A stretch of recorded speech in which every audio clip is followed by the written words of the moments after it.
What's up, nail crew? Who wants to learn the easiest nail art I have ever done? Okay, so the first thing I did for this mani was I decided to do all gels to make it as fast as possible. I was in a rush the night that I was doing this mani. I was tired. I just wanted to finish it quickly. I applied 2 quick dips of maybe even hold hands from OG dip powder. And when I did this method, I first tried to pour over my glitter powder and it just didn't seem to lay as nicely and get as good of coverage. You can see my pointer versus my middle finger. So then I decided just to lay my nails in. And the nice thing about doing gels is since you have time to decide how you want your layers to look since you didn't cure them yet.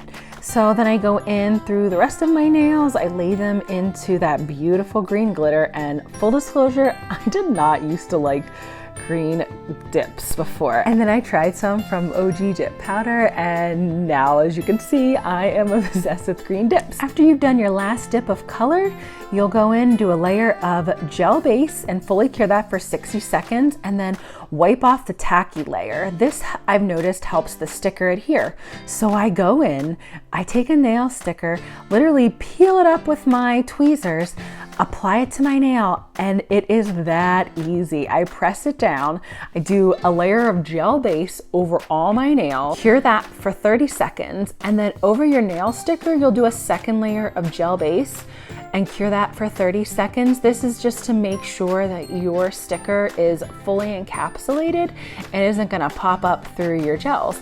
And then like I always do with gels, I go around with isopropyl alcohol to get off all of the extra gel on my nails. And then I go in with a gel top coat on all 5 of my nails, cure that for 60 seconds, and my mani is complete.